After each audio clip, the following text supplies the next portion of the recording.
امریکہ پر اسرائیل Hamas معاہدے میں توسیع کا دباؤ، CIA کے سربراہ کا مشرق وسطیٰ کا دورہ۔ حماس کی جانب سے رہائی پانے والے یرغمالیوں کی کل تعداد 86 ہو گئی۔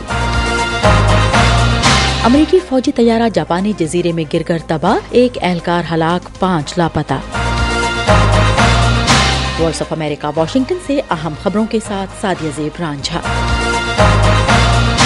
صدر جو بائیڈن نے خفیہ امریکی ادارے CIA کے ڈائریکٹر ولیم برنز کو مشرق وسطیٰ بھیجا ہے تاکہ وہ اسرائیل اور حماس کے درمیان ہونے والے عارضی جنگ بندی معاہدے کا مستقل حل ممکن بنا سکیں۔ اسرائیلی میڈیا کی رپورٹس کے مطابق CIA کے ڈائریکٹر نے قطر میں اسرائیل کی خفیہ ایجنسی موساد کے سربراہ سے ملاقات کی ہے۔ اس کے علاوہ وہ قطر اور مصر کے حکام سے بھی ملے ہیں۔ حماس اور اسرائیل میں 4 روز کے عارضی جنگ بندی کے معاہدے میں مزید 2 دن کی توسیع کے بعد امکان ظاہر کیا جا رہا ہے کہ اس میں مزید توسیع بھی ہو سکتی ہے۔ اس دوران حماس مزید یرغمالیوں کو رہا کر سکتی ہے، جبکہ غزہ میں مزید امداد پہنچنے کا بھی امکان ہے۔ اسی دوران رواں ہفتے ہی امریکی وزیر خارجہ اینٹنی بلنکن بھی خطے کا ایک اور دورہ کر رہے ہیں، جس میں وہ متحدہ عرب امارات، مغربی کنارے اور اسرائیل میں رہنماؤں سے ملاقات کریں گے۔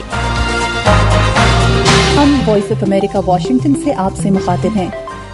اسرائیلی حکام نے کہا ہے کہ حماس کے ساتھ جنگ بندی کے 5ویں روز منگل کو ایک 17 سالہ لڑکی سمیت 10 اسرائیلی خواتین کو رہا کر دیا گیا۔ 10 خواتین پر مشتمل اسرائیلی گروپ کے ساتھ ساتھ 2 تھائی شہریوں کی رہائی سے رہائی پانے والے یرغمالیوں کی کل تعداد 86 ہو گئی ہے۔ یرغمال بنائے جانے والے افراد کی تعداد تقریباً 240 ہے۔ اسرائیل اور حماس کے درمیان جنگ بندی میں توسیع کے بعد شرائط کے مطابق منگل کو اسرائیلی جیلوں میں قید 30 فلسطینی قیدیوں کو بھی رہا کیا گیا۔ جمعے کو لڑائی میں وقفے کے بعد جن 60 اسرائیلی یرغمالیوں کو رہا کیا گیا، ان میں 19 تھائی باشندے، ایک فلپائنی اور ایک روسی اور ایک اسرائیلی بھی شامل ہیں۔ اسرائیل اور حماس نے منگل کے روز جنگ بندی کے وقفے کے دوران شمالی غزہ میں اسرائیلی فوجیوں اور حماس کے جنگجوؤں کے درمیان فائرنگ کے تبادلے کے الزامات بھی عائد کیے، لیکن فی الحال ایسے اشارے نہیں ملے کہ عارضی جنگ بندی کا وہ معاہدہ خطرے میں ہے جس کی وجہ سے غزہ میں امدادی سامان داخل ہو رہا ہے اور مزید یرغمالیوں کی رہائی عمل میں آئی ہے۔ ایک امریکی فوجی طیارہ بدھ کے روز جاپانی جزیرے پر گر کر تباہ ہو گیا، جس میں عملے کا ایک رکن ہلاک اور 5 لاپتہ ہو گئے۔ کوسٹ گارڈ نے ایک بیان میں کہا کہ ایک بے ہوش شخص یاکوشیما جزیرے پر حادثے کے مقام کے قریب سمندر میں پایا گیا تھا، لیکن بعد میں وہ ہسپتال میں دم توڑ گیا۔ یاکوشیما کے علاقے میں جہاں حادثہ پیش آیا، وہاں ہنگامی انتظام کے ایک اہلکار نے بتایا کہ پولیس کو اطلاع ملی تھی کہ طیارے کے بائیں انجن میں آگ لگی ہے۔ جاپان میں امریکی فوج، جہاں اس کے تقریباً 54,000 اہلکار ہیں، فوری طور پر حادثے پر تبصرہ نہیں کیا۔ دوسری جانب جاپان نے ریسکیو آپریشن شروع کر دیا ہے۔ ہم وائس آف امریکہ واشنگٹن سے آپ سے مخاطب ہیں۔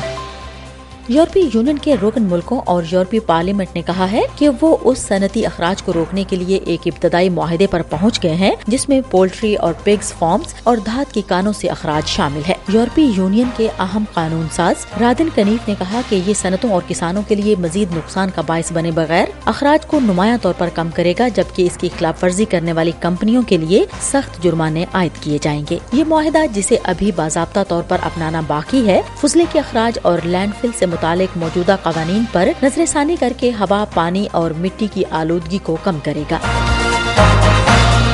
اور یونان کے وزیر اعظم نے کہا ہے کہ ان کی برطانوی ہم منصب رشی سنک کے ساتھ ملاقات کی منسوخی سے یونان اور برطانیہ کے تعلقات متاثر نہیں ہوں گے۔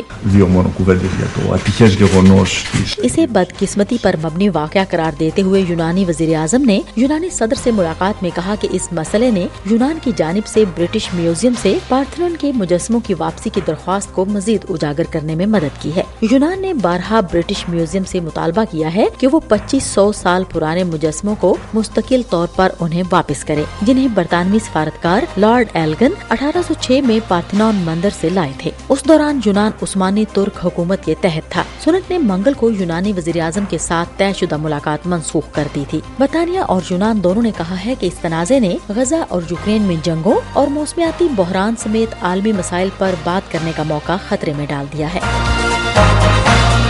اس کے ساتھ ہی اہم خبروں کا یہ بلیٹن اب ختم ہوتا ہے۔ ساتھی زبران جھا اور ایڈیٹر بہجت جلانی کو اجازت دیجیے۔